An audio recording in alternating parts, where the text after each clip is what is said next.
think that the farm helped you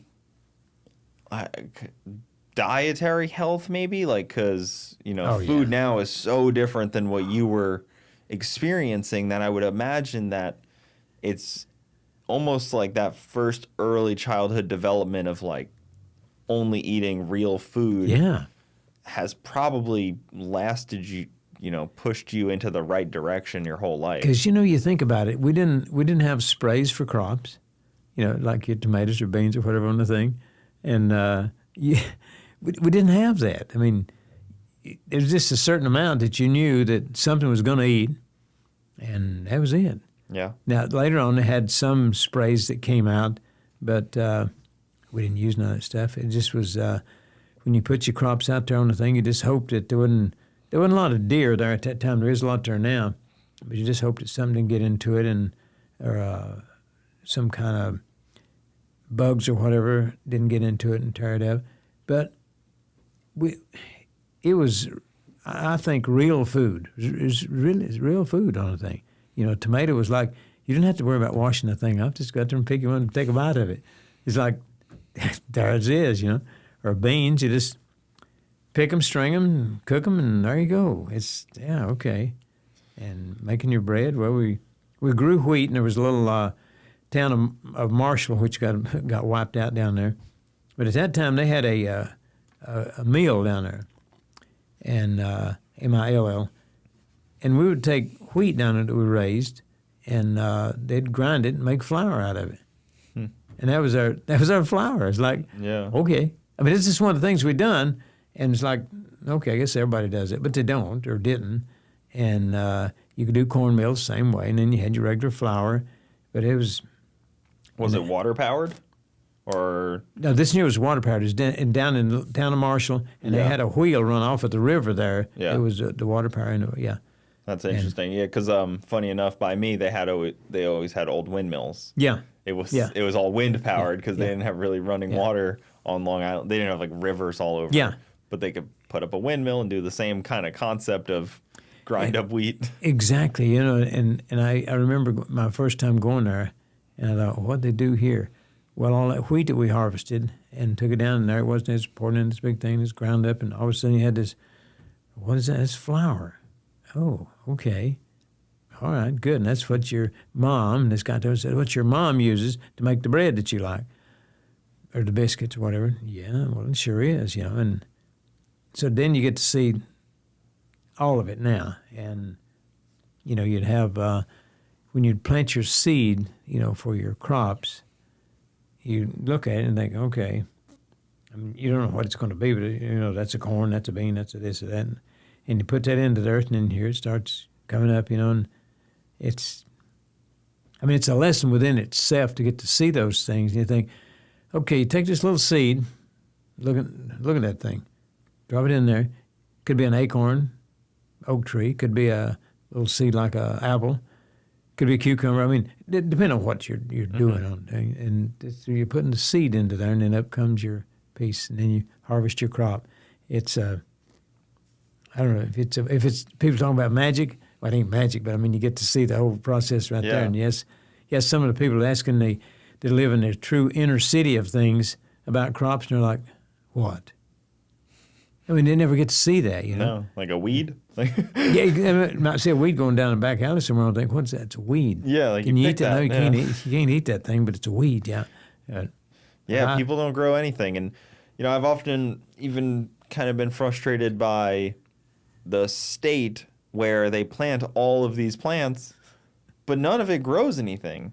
I'm like, you could have put, peach tree there, maybe an apple tree there, like an orange tree there. Like, you spend all this money putting these trees everywhere. I mean, think about it. They could grow things for when you people. have at your homes now, they say, come out in the county or whoever it's going to be is going to say, well, you're going to have this many trees here, this here, this here, and and you're exactly right. Why couldn't you say, okay, I'm going to plant orange trees along that, and then this and that, and they'd probably say, no, you got to have this tree. Well, it's got to be an oak tree. Got to be an oak tree, yeah. Why? Yeah. I can't eat them acorns. Can't be something I eat. It seems so simple. But it gets around to those principles of that, and I look at it now, and I think, wow, if true hard times hit, we're in big trouble. Yeah. We're in big trouble. So what was the schooling like then? What was like kindergarten through well, eighth grade? Of course, didn't have a kindergarten, but the first school I went to had all grades, 1 through 12, in one building. And that was where you had first grade, second round up through 12, And then they built a big school that took in many different communities, and it was a, quote, high school, and that was 9 through 12. And they came from all over. I mean, many of the communities around there, and all went into that. So now then you just had the elementary school. Now, what is that? Well, that's 1 through 8 here, and then 9 through 12, you get to go to the, quote, high school after the big boys. Then you had 1A, 2A, 3A, 4, like that. It incorporated a lot more people into it, and all of a sudden you had people that weren't farmers that's in school now. It's like, oh, so you guys just grew up in the city. Yeah, and you farmers. And then you get the separation, yeah. Oh, we got city boys, got farmers. Yeah. The big city. Oh, the big city, yeah. And now then we're out there, and they got these, quote, these farmers out there. That's us, okay, from this one area of town or one area of the area around there. And it's like, oh, and then you tell your parents, them city people ain't got no clue. And they're like, yeah. When you go to school, and they were like, they wouldn't get their hands dirty with that farming stuff, And I remember, oh my, it's kind of a funny thing. At the time, it was pretty disheartening.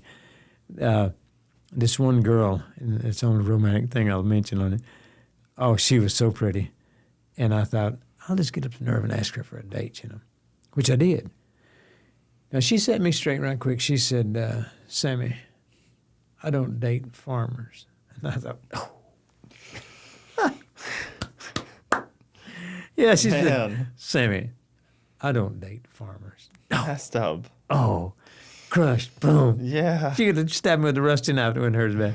But that's, but we were farmers, So the school was about half farmers and city boys? Oh, or yeah. was it like a small group of farmers? There's less farmers than there were city people on the thing. Okay. Because, and we were the disadvantaged lot, if you will. And oh, you got scorned a lot, yes, big time. But that's okay. They probably learned a lot from us, although they maybe not thought of it that way. But we learned some stuff from them too. We certainly did. And they had, but you could pick one of them out. I mean, the way they wore their clothing, their jackets, or whatever on the thing. There was no like, oh, what if that one's a farmer? Oh, no. You can pick it out way down here somewhere. But it was fun. It was a lot of fun. At the time, it wasn't. But I'd ask my parents about that, and I'd say, why are them people that way? My dad would say, don't worry about it, son. Don't worry about it. You worried about that stuff, and don't need to worry about it. Okay. It was, what were you guys what kind of curriculum were you doing in school at the time? Because sure, it's changed quite a bit. Well, at the time, you could. We had the 4-H stuff, Yep. But in that, you could pick up a lot of different things. Like we had cattle judging, one of them on the thing. And that was a specialty, if you will, that you could go into through the 4-H, And then there was tool judging. There was lots of different things. Then we had shop and lots of things within that. And, you could, then there came some OJT through that on the job training. But I like the cattle judging stuff. You got stuff, and then you had in the cattle judging, and then you get into cattle dehorning and all like that. So it was... then the animal husbandry and lots of different things in that, because you're in the farming. And just because you're a farmer didn't mean you knew everything about it, but there's so much stuff you could learn through them. And these people were teaching it. Now, they were real farmers on the thing. I mean, they knew all about this stuff on it. But some of the stuff that we got to do in that was like, we'd go out to real farms, and say if this one farm had a bunch of cattle he wanted dehorned, the whole class went to there, and that's what we were doing. Like, okay. And then class was the labor. Oh yeah, the class was the labor. Bring them all over here. Yeah. And then lots of other stuff we'd done too. But it was very, very meaningful. Very, very. I enjoyed all that. And you could raise, much like they're doing now. You could have an animal that you're going to raise in for the, depending on what you were going at it for. Some of them were you would raise it to sell, and some you'd go right on into state, if you will, with whatever you'd raised. Could be cattle, could be whatever on the thing. But then someone come along and buy it, and you think, oh, that thing's like one of the family. I wonder what they're going to do with it. Yeah. You got to be prepared, right? You got to be prepared for it because when they come to buy those, they're not going to have them a pet around the house. So that's the way it is. I mean, you fatten that thing up, and you hand rubbed it down, you fed it this and that, and you think, oh, there it goes. Yeah, so I guess for a lot of people listening, they might not know what 4-H is. It's the program where you get to raise livestock. Yes. And you sell them once they're fully raised, and you have to get judged, and you get your grade on how well you raised and grew your animal. Yes. And you can have a flock of chickens, you can have a flock of turkeys, you can have pigs, you can have, whatever you wanted to raise on it. And a lot of us chose, some kind of and I chose, cattle. And boys, you want to win the blue ribbon, and it's, you take extra special care of them on the thing. And then when they sell, you're like, oh boy. I can't bear to watch it no more, and off it goes, and you've curry-combed that thing down, you've done this and this on the thing, and you've treated it like it was royalty. Well, and to you that it was, because you've taken such care of it, and and then you sell it, and you go, that's a real good price for that thing. And a lot of them would come in, and they'd offer you, and you'd get pretty good money at the time for it on it. But once it's gone, it's gone. Like, yeah. Oh, boy. There goes now, some would keep it, and they keep it on their own farms on the thing, but that wasn't the point. The point was as your project, what you had for that, it was to sell that. When it came time, was to sell it, and that's how you were judged. Yeah. It's okay. Yours was third place, second, third, whatever on it, and there was a lot went into that. I wish we had more of it in our schools and stuff now that got people out into that. And even some of them, if they had the period, say for a gestation period of a crop, to have it to, okay, this group over here is going to grow tomatoes. This group's going to grow cucumbers. And to have it to, okay, what goes into that? Well, have you a couple acres set aside, and you guys is ground right here. Just get it ready. Yeah. Plant the seed. Then we're going to watch it. We're going to take care of it. Keep the weeds out of it. And when it comes to harvest time, then do whatever. But to have it where you could do that whole thing in your school year, that would be quite enlightening, I would think. But I don't know if they'll ever get that far as to do that again. But that's what the 4-H thing was. It got right in the middle of that. Yeah. And it's still around too. Still a functioning we even program. had, it's not as big, but right, it's not as big. But we even had hammer judging. A lot of different judging stuff that you had through that, Yeah. And it taught you awareness of a lot of things. I think was things that you think was okay. That's obvious. Well, not so much till you get into it, and it's like, okay, now I see what's going on here. So what would be in your entertainment then, growing up? Oh, good question. I appreciate you asking that. A lot of people raised chickens around there, and it was a big deal. Now, this one guy, he raised chickens for a long time, but he said, I'm getting out of that mess. And he said, I'm going to make a skating rink. And he took his chicken house, and it was just a single story on the thing, and he put in this floor in it and made a skating rink out of it, roller skating. And it wasn't good stuff that he put down. It had all this and then he said, okay, over the summer, and when everybody's out and stuff and a lot of people come into it, I'm going to put down a hardwood floor, which he did. It was a tongue and groove hardwood oak floor he put down and had it sanded, and it was really, really nice. And then they had, of course, all of the boys wanted to get out there and go as fast as you could, and of course they had referees or whatever, whistle guys we called them. And you get to going too fast, and sometimes they'd put you in a corner, so to speak. That was our entertainment. That was the Saturday night entertainment. Was like, you going to skating rink? Yeah, we're going skating. That was a big deal, And then you had skating teams, and you could get pretty high up in that stuff, He was probably happy to be out of chickens. Oh, he was happy to be out of that stuff, because that was how you got or how I got my money on thing was like. I know I was 11 years old, and I asked my dad for some money, and he says, well, I'll tell you what I'll do. He said, I'm going to introduce you to Earl Clevenger. And he said, and I thought, okay. So he took me over to Earl Clevenger's place in Bartering. I'm 11 years old. And he said, Earl, this boy needs a job. And he said, well, I can't pay him to a check. He said, I'll just have to pay him under the table. And my dad said, okay, you can do that. And so what's he going to be doing? So what's he going to be one of my chicken catchers? Okay, well, like I say, everybody, or not everybody, a lot of people raise chickens. They'd have 5, and if had a 2-story house, they'd have 10,000 chickens in one house, Well, them chickens had never seen, them chickens, you want them in daylight all the time because that's what they do is eat. Just eat all the time, and you grow them real fast, At the time, it took 17 weeks to grow a chicken from egg to market.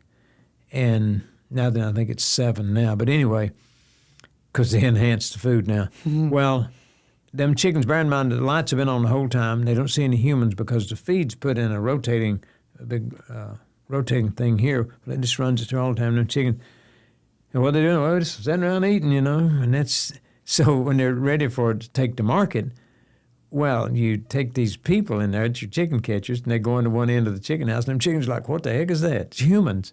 And you start walking slowly. Well, them chickens go all to one end of the chicken house. Then you turn the lights off. Them chickens are panicked. They just sit down. Well, you pick up, and depending on the market or the place that you were taking them to, it'd take like either 17, some required 19, some would even require 20 going in one chicken coop. And you'd put 5,500 on a truck. Well, you had 13 chicken catchers, and as fast as you could go in and get you a load of these, went out, fill up a coop, back and forth, back and forth, back and forth. And then, but you get paid $5. $5, no taxes, no nothing, for each load that you done. So it was like, and on those nights you had 2 loads, that was $10 for that night. And you done that 5 nights a week, and Sunday night, Monday, Tuesday, Wednesday, Thursday. And you could make $50, $60, $70 clear money in a week. Yeah. Well, it gets you in a little late at night, and I mean, it's hard to go to school, do your studies, and then do that too. And I know a lot of times I'd get in late, and my mom would say, son, yeah, you can't keep doing this on the thing because, you're burning the candle at both ends. But it's money to, I had more money than I could spend. An 11, 12-year-old kid. Yeah, and then you got 13. I'd done that till I was like 15 and a half years old. And it's like, I'm getting pretty good at this thing, but, oh, my. I had to undress out on the porch, because you stunk. Oh, man. You imagine being around them, you're tromping through it. It's pretty loud. But I'd imagine. But that was good money, for at the time, because you could afford to do things. When the guys would go into town, you drive your car into town, you get to ride with somebody, and they'd go to at that time, one of the fast food places was really good, and it'd be $2 or $3, and you're like, yeah, I got that, and because a hamburger at McDonald's was 15 cents, yeah, big deal, but it was a real hamburger, And then you get to go to some of the fancy ones where they had sandwiches, and you might spend $5 or $6 on a meal. Like, wow, we live in high on the hog here. Yeah. But that's some of the early growing up. That was really quite something. But I remember those days, and sometimes you get into thinking about that. And now you go out to a lunch and it's $10 or $15, and you think, wow, what about the old days? But the wages are different, so everything keeps in a pattern of it. You won't have no 15-cent hamburgers now unless somebody's just shutting the door down.